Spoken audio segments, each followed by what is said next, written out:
Señoras y señores, bienvenidos, muy buenas noches. Gracias por acompañarnos. Esto es al cierre del día, de la jornada, los temas relevantes y trascendentes para el debate y el análisis. Muy buenas noches. Don Pablo Uriart, bienvenido. ¿Qué tal? Buenas noches. Gracias por estar aquí. Don Ricky Quintana, buenas noches. Leo, buenas noches.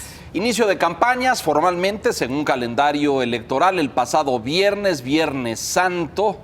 Los candidatos parece que tomaron la decisión de esperar un poquito a que ya hubiera un poco más de gente, de que la gente no estuviera fuera de vacaciones, así es que pues ya sostuvieron actos de campaña los 4 candidatos con registro, el señor Meade, el señor Anaya, la señora Zavala y el señor López Obrador. Los 4 sostuvieron eventos de arranque de campaña formalmente y fueron a distintos puntos de la República Mexicana. Algunos ejes en los que coinciden, o por lo menos líneas temáticas coincidentes que pudimos observar. Todos hablaron de combate a la corrupción. Todos hablaron de violencia. El señor Meade por ahí agregó, por ejemplo, estos son los 5 ejes de campaña de Ricardo Anaya, vea usted: nuevo régimen político, nueva democracia. Recuerde que uno de los postulados del señor Anaya es el tema del gobierno de coalición, honestidad y pacto social de futuro, adiós al miedo, combate, se fueron muy rápido, combate a la violencia, decía ahí el señor Anaya. Y los últimos 2, crecimiento económico, igualdad, México en el mundo, nueva soberanía. Y el que también propuso 7 compromisos, en este caso de campaña, fue el señor Meade del PRI, el Verde y el PANAL. Se autonombró primer presidente sin fuero, una cosa interesante, no es una propuesta que hayamos escuchado en otros casos. Apoyo a mujeres, educación de excelencia, educación, trabajo y negocio propio para todos los jóvenes, hospitales, el combate a la pobreza aquí como un tema importante, el de la inseguridad y programas sociales. Y el señor López Obrador hizo también algunas propuestas, reiteró y volvió al tema del aeropuerto, que parece, Pablo Enrique, un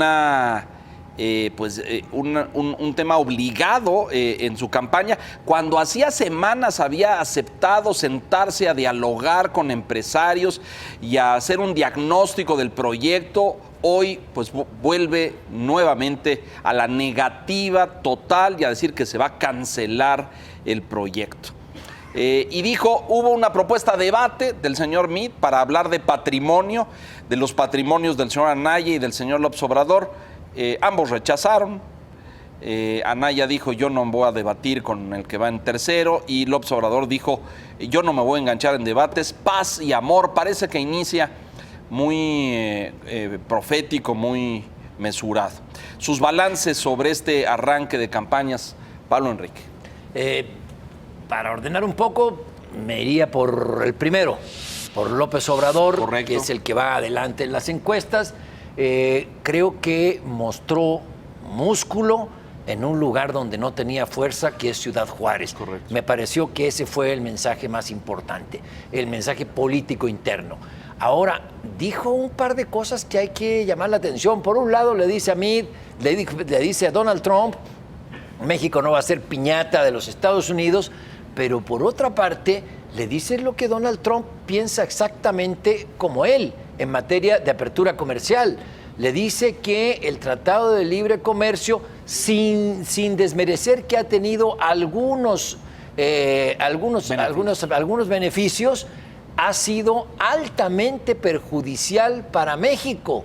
Es decir, los dos están hablando, tanto Trump como López Obrador, en la frontera, ¿no? En la frontera norte, frontera sur, hablan el mismo idioma.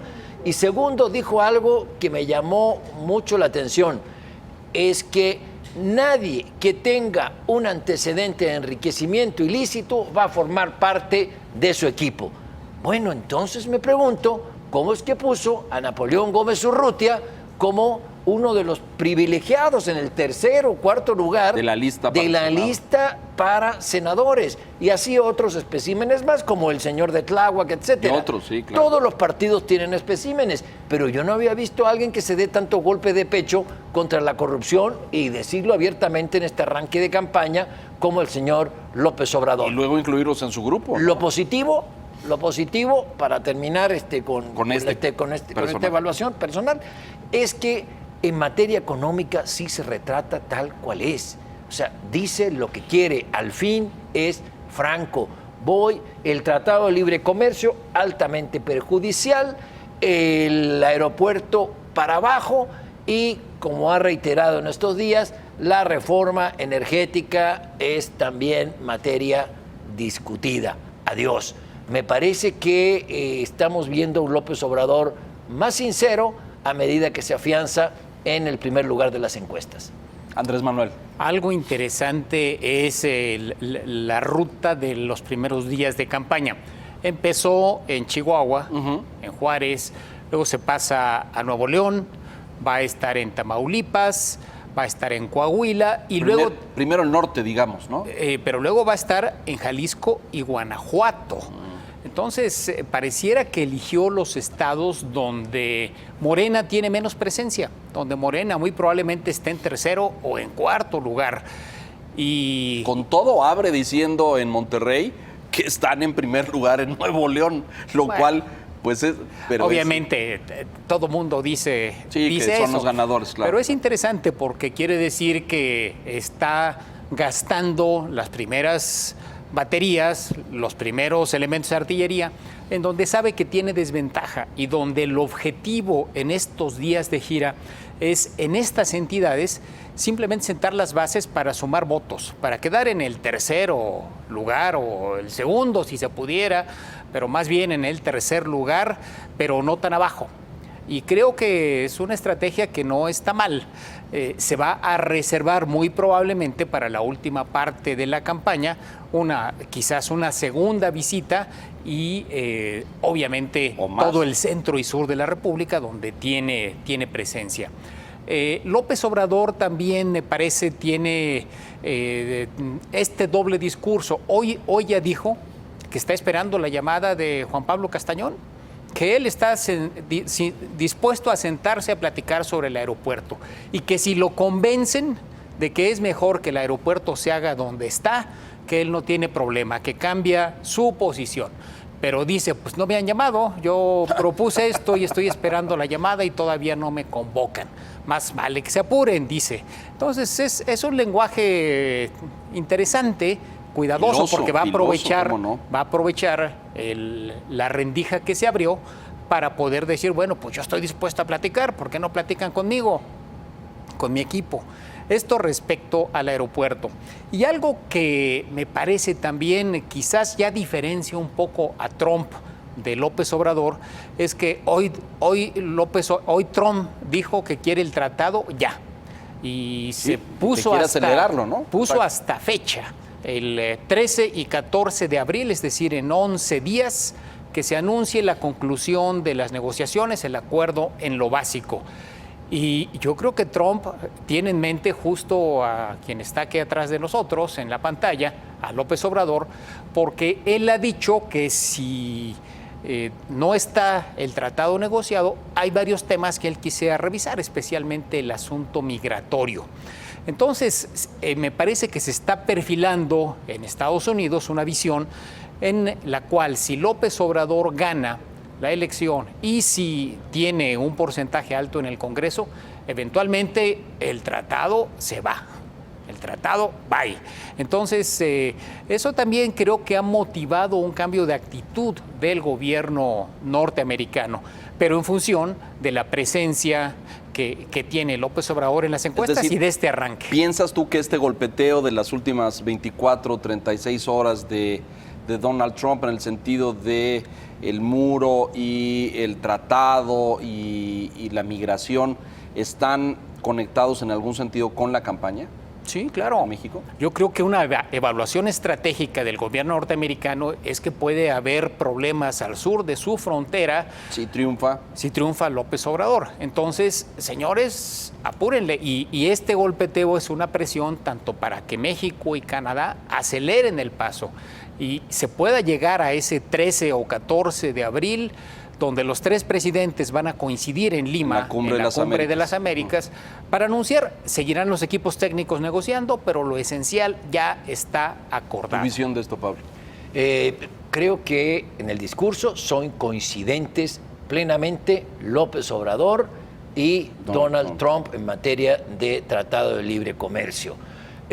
Los dos dicen es ampliamente perjudicial para mi país. Cambiemos México y Estados Unidos. Es ampliamente perjudicial, con fines distintos. Donald Trump en una actitud me parece que fuerte para negociar.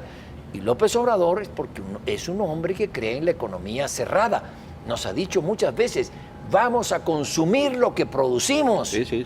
Y cuando consumimos lo que producimos, todo era mucho más caro, obviamente mucha gente no se recuerda, y era un alimento para los monopolios.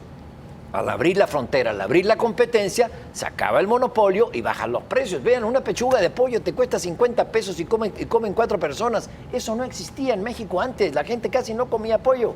Bueno, todo eso es la apertura comercial en la que está en contra el señor López Obrador. Ahora me parece perfecto que no haya engaño en eso, que nos esté diciendo qué es lo que piensa, porque eso es lo que va a hacer.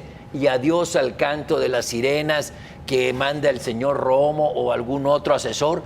Ya se moderó, ya cambió. ¿Quiere escuchar? Sí le gusta el aeropuerto, quiere escuchar el tratado, no, está con el tratado. No es cierto, López Obrador es López Obrador y quien cree que lo va a manejar está absolutamente equivocado. Y la postura esta de no me han llamado a los empresarios, a Juan Pablo Castañón y eso, es como, oiga, pues si todavía no ganan, ¿no? Es más, no sabemos si va a ganar y ya... Bueno, pero hubo un acuerdo y esa es la palanca en la cual se está apoyando López Obrador. El acuerdo fue vamos a sentarnos a platicar a una mesa ya después se corrigió con los candidatos que estén dispuestos a acudir. López Obrador es hábil.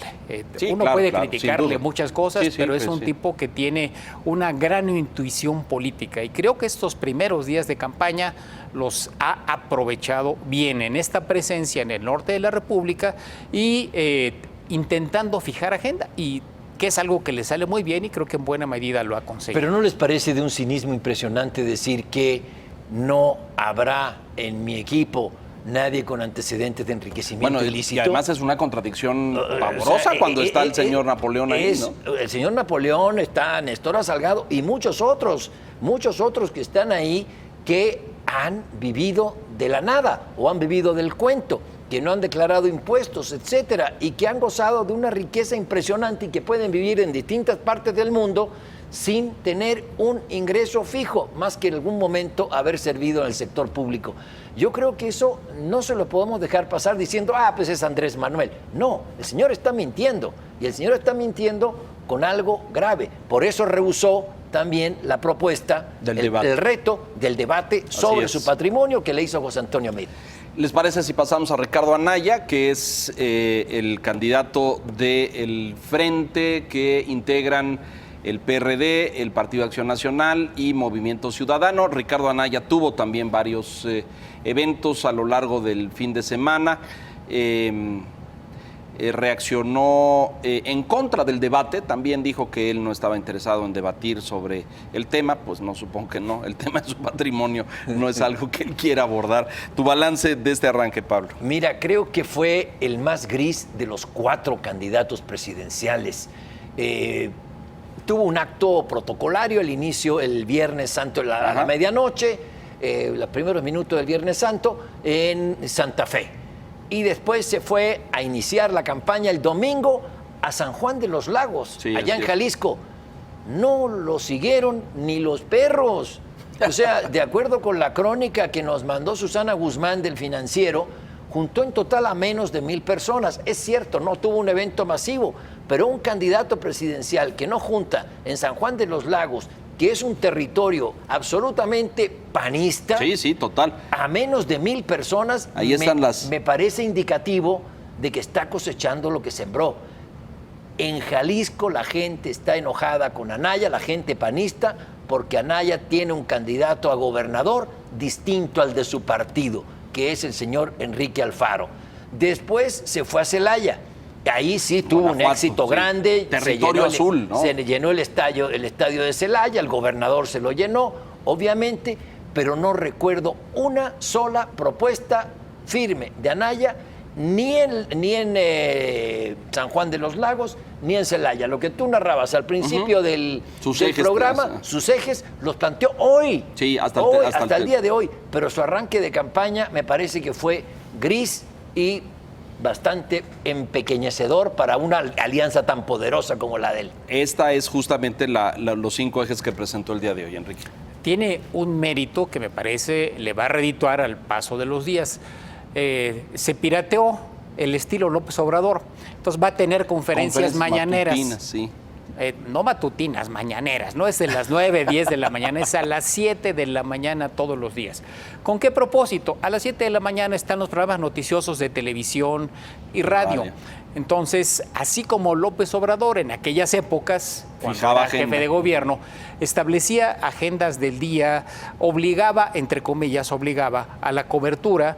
Bueno, a las 7 de la mañana muy probablemente vaya a haber una muy intensa cobertura de radio y televisión y eventualmente también puede fijar agenda del día. Entonces, yo no lo veo errado. Creo que el piratearse esa idea. una estrategia que le funcionó en aquel entonces a López Obrador puede ser correcta, siempre y cuando tenga contenido. Si a la tercera o cuarta conferencia es absolutamente intrascendente, bueno, entonces los medios van a retirar atención. Va a perder la atención. Pero por lo menos ya estableció esta estrategia que hace algo diferente a los otros candidatos y que eventualmente le puede funcionar. A diferencia de López Obrador, él se fue a estados donde aparentemente el PAN tiene mucha presencia. Y digo aparentemente porque ya vimos que en Jalisco no. Las peculiaridades del frente hacen que quizás estados panistas se le rebelen al candidato que viene del PAN. Y la presencia, tú mencionabas Alfaro, pero a mí me llamó profundamente la atención la poca movilización de Movimiento Ciudadano en Jalisco, ¿no? Donde es un territorio muy fuerte para ellos, muy sólido, y pues la asistencia no hay banderas de Movimiento Ciudadano en el mitin en San Juan de los Lagos, ¿no? Porque técnicamente no hay alianza en San Juan de los Lagos, pero sí en el estado de Jalisco. Pero olvídate, estamos pensando en Movimiento Ciudadano. ¿Qué es eso? Es un fenómeno nuevo. El PAN en Jalisco es históricamente fuerte y no juntó a 1,000 personas. Y con respecto a lo otro, estas conferencias mañaneras, yo tengo mis dudas de lo que dice Enrique. Yo creo que eso le funcionó no a López Obrador, primero porque tenía un presupuesto muy grande para que los medios de comunicación lo cubrieran en la mañana. Y segundo, estaba solo. Ahora Ricardo Anaya va contra otros 3 contendientes por la candidatura presidencial que le cambian. Los únicos que estamos hablando de estos 5 ejes, y pido que me repitan uno y no se van a acordar de uno, estos 5 ejes que quiso sembrar a las 7 de la mañana. No, lo que se va a hablar mañana es que rechaza el reto a debatir, o sea, la agenda hoy se la puso Mid, rechaza el reto a debatir sobre su situación patrimonial. Y Andrés Manuel López Obrador seguirá marcando el ritmo de la campaña con este desafío o con este llamamiento al Consejo Coordinador Empresarial. Mándenme sus propuestas, muchachos, porque se está acabando el tiempo. Es decir, yo creo que esto de Anaya de las 7 de la mañana no le va a funcionar, al menos no todos los días. Vamos a hacer una pausa, si nos permite, y regresamos con el tercero. Aquí vamos a la mitad, el 1, el 2, ahora vamos con el 3 y 4, el señor Mid y la señora Zavala. Regresamos.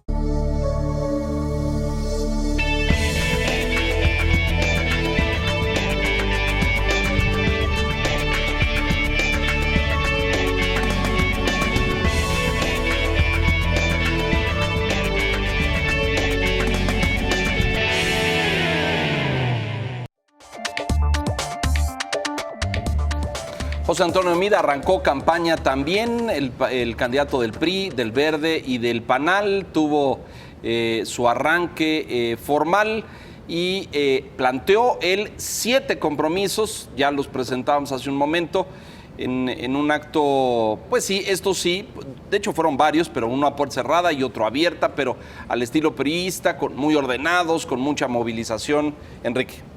Creo que logró en el segundo día efectivo de campaña marcar agenda. Y lo hizo con la convocatoria al debate sobre la situación patrimonial, básicamente de 2 candidatos, de López Obrador y de Anaya.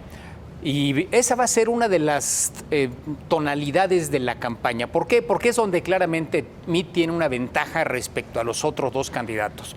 López Obrador no acaba de explicar de qué vivió durante muchos años.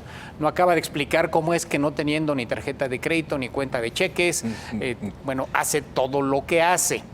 Eso es algo que a lo largo de toda la campaña eventualmente se le va a cuestionar.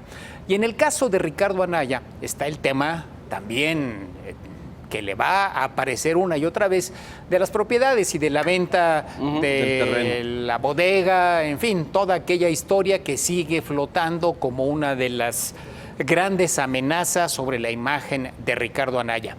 Y José Antonio Meade es probablemente el que más claramente tiene cómo explicar sus ingresos, cómo explicar su patrimonio por los años que de manera pública ha estado trabajando en el gobierno. Hay una nota por ahí corriendo hoy en páginas de internet de que es el único que no tiene presentado su 3 de 3 y me llamó poderosamente Le falta la atención. Muy probablemente estén esperando en la estrategia de campaña algún momento para impactar con esa presentación, pero realmente no es un tema, es más, es la fortaleza que tiene Meade y creo que va a tratar de contrastarse contra las debilidades de López Obrador y de Anaya en la parte patrimonial, en la dificultad para explicar o las fuentes de ingreso o el tamaño del patrimonio inmobiliario en el caso Anaya. Eso le funcionó correctamente. Sí, creo que tiene toda la razón Enrique, por ahí va el asunto. Es decir, en Mérida, el candidato de esta alianza,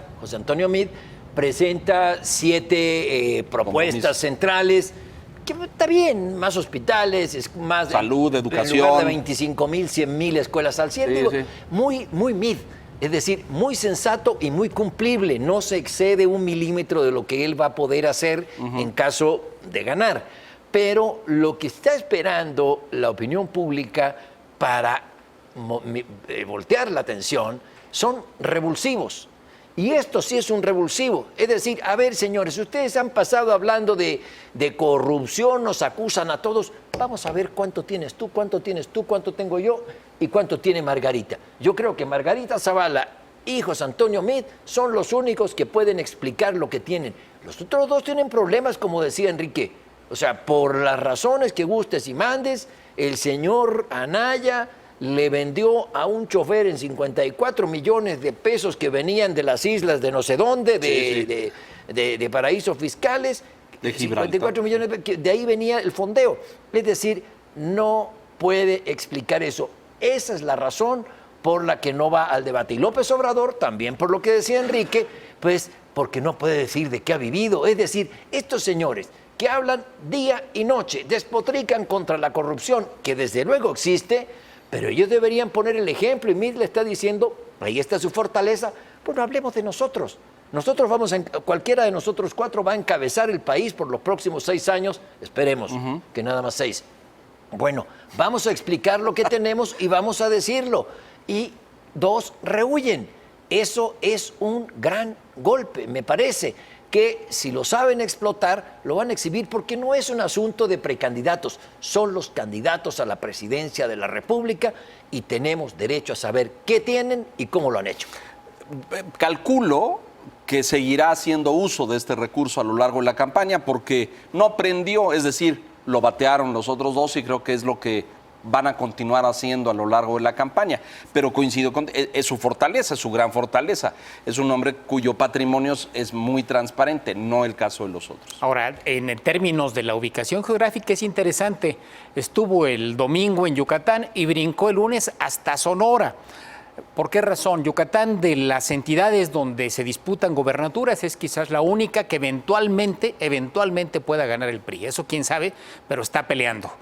Y Sonora es una entidad donde hay un personaje muy emblemático, es una entidad priista con un dominio pleno del PRI en el Estado, y bueno, aparece en las movilizaciones con Manlio Fabio Beltrón. Es un mensaje que es muy relevante en el arranque de la campaña para los priistas. Entonces, también aquí hubo una estrategia de no meterse a lugares donde eventualmente no tiene todas las simpatías y arrancar con el pie derecho en dos entidades donde se sabe que el PRI tiene fuerte presencia. Como el PAN, a lo mejor fueron a diferentes. Andrés Manuel a lo mejor fue más osado en ir a territorios donde Morena no tiene un gran arrastre ni una gran presencia.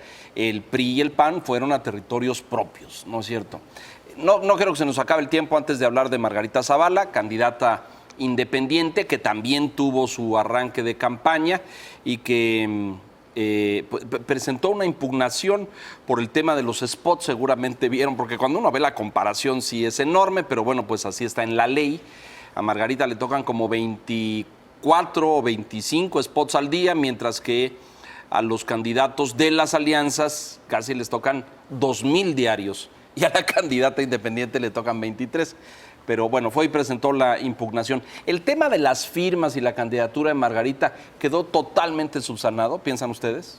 Sí, es un asunto que está más que saldado. Fue artificio mediático las impugnaciones que hace, sobre todo el PAN, porque para el PAN es muy peligroso que esté Margarita en la boleta, aunque tiene esa ventaja. Por cada spot de Margarita hay 124 de Ricardo Anaya. Sí, por cada spot, 124 del otro.